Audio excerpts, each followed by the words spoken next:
আপনি কি কখনো ভেবে দেখেছেন মকর সংক্রান্তি কি শুধুই তিলগুড়, পিঠে আর ঘুড়ির উৎসব, নাকি এর পেছনে লুকিয়ে আছে এমন কিছু গল্প যা আজও মানুষের জীবনকে পথ দেখায়? আজ আমরা জানব হিন্দু পুরাণের আলোকে মকর সংক্রান্তির সেই অজানা ইতিহাস, যেখানে আছে দানব রাজা, দেবতা, পিতাপুত্রের সম্পর্ক আর মৃত্যুর মধ্যেও মুক্তির গল্প। নমস্কার বন্ধুরা, আমি সৌরভ। আপনারা দেখছেন এসআরজি গড ট্রেন্ডিং, যেখানে ইতিহাস, বিশ্বাস আর রহস্য একসঙ্গে মিলেমিশে যায়। এক সময়ের কথা, তিনটি লোক, স্বর্গ, মর্ত আর পাতাল, এই তিন লোকের ওপর শাসন করতেন এক দানব রাজা। তার নাম রাজা বলি। বলি ছিলেন অত্যন্ত শক্তিশালী, কিন্তু শুধু শক্তিশালী নন, তিনি ছিলেন ন্যায়পরায়ণ, দানশীল এবং সত্যনিষ্ঠ। তার রাজ্যে কেউ অভুক্ত থাকত না, কেউ অবিচার পেত না। কিন্তু এখানেই সমস্যাটা শুরু হয়। বলি রাজার শক্তি এতটাই বেড়ে উঠেছিল যে দেবতাদের স্বর্গ পর্যন্ত কেঁপে উঠেছিল। দেবতারা ভাবলেন, যদি এই শক্তি আরও বাড়ে তাহলে সৃষ্টির ভারসাম্য নষ্ট হয়ে যাবে। তখনই ভগবান বিষ্ণু নিলেন এক আশ্চর্য সিদ্ধান্ত। তিনি এলেন না যুদ্ধের বেশে, না অস্ত্র হাতে। তিনি এলেন এক বামন ব্রাহ্মণের রূপে। বলি রাজার যজ্ঞস্থলে এসে বামন বললেন, হে রাজন, আমাকে মাত্র 3 পা জমি দান করুন। রাজা বলি হেসে বললেন, এই তো সামান্য দান, তুমি যা চাও পাবে। কিন্তু কেউ বুঝতে পারেনি এই 3 পা জমির মানে কি।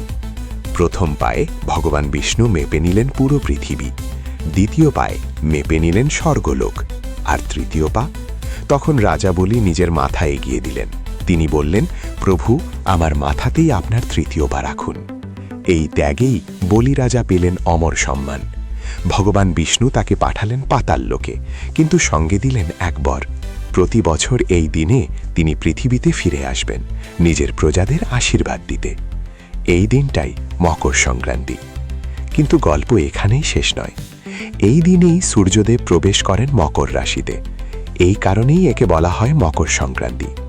পুরাণে বলা হয়, এই দিন সূর্যদেব নিজের পুত্র শনিদেবের ঘরে যান। পিতা পুত্রের মধ্যে মতভেদ থাকলেও এই দিনে তারা সব ভুলে একত্রিত হন। তাই মকর সংক্রান্তি শুধু জ্যোতির্বিদ্যার ঘটনা নয়, এটা সম্পর্ক জোড়ার প্রতীক, অহংকার ভেঙে একসঙ্গে এগিয়ে চলার বার্তা। মহাভারতেও এই দিনের এক গভীর তাৎপর্য আছে। ভীষ্ম পিতামহ, যিনি ইচ্ছা মৃত্যুর বর পেয়েছিলেন, তিনি অপেক্ষা করেছিলেন এই দিনের জন্যই। মকর সংক্রান্তির পুণ্য লগ্নে তিনি দেহ ত্যাগ করে মোক্ষ লাভ করেন। অর্থাৎ এই দিনটিকে বলা হয় আত্মার মুক্তির দ্বার। ভারতের বিভিন্ন প্রান্তে এই একই উৎসব ভিন্ন ভিন্ন নামে পালিত হয়।